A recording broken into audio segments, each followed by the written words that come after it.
নমস্কাৰ বন্ধুসকল, নতুন এটা ব্লগলৈ স্বাগতম জনাইছোঁ। আজি আমি উপস্থিত আছোঁ এই নেহেৰুবালিত। ইয়াত হৈ আছে ১১তম বৃহত্তৰ নগাঁও ভোগালী উৎসৱ। আহক আমালোক একেলগে চাওঁ মেলাখন।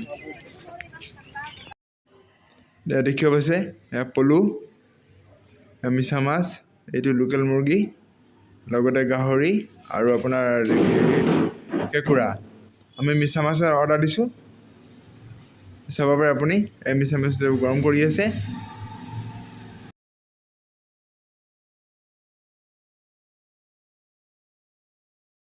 চানিবা লগত আমি হেৰি খাইছোঁ, মিছা মাছ। আহক চাওক, মই বেক কেমেৰা দেখুৱাই দিছোঁ। চানিবা ফ'ল' কৰিব, ছাবস্ক্ৰাইব কৰিব চেনেলটো, ছাবস্ক্ৰাইব কৰে ন।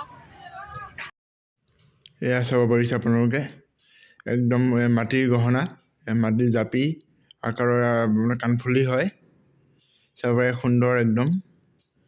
এয়া দেখিছে ধানৰ পৰা বনাইছে, এয়াও কাণফুলি হয়। এয়া চাব পাৰে, এইটো আপোনাৰ তিহু বীজৰ পৰা বনাইছে, চাব পাৰে। এয়া দেখিছে, এয়াও লগতে তিহু আছে।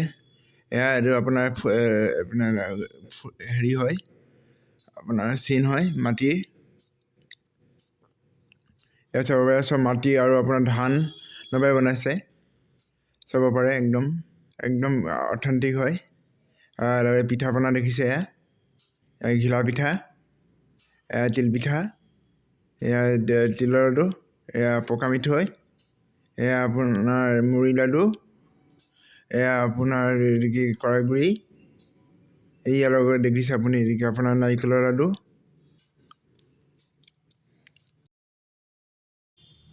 চাব পাৰে ভেলাঘৰ বনাইছিলে, দুটা ম'হ যুঁজি থকা মুহূৰ্তত, চাব পাৰে।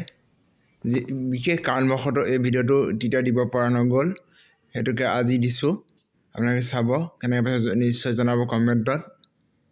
যদি ফেচবুকত চাই আছে তেনেহ'লে আমাৰ পেজটো লাইক কৰিব, শ্বেয়াৰ কৰিব। যদি ইউটিউবত চাই আছে তেনেহ'লে ছাবস্ক্ৰাইব কৰিব।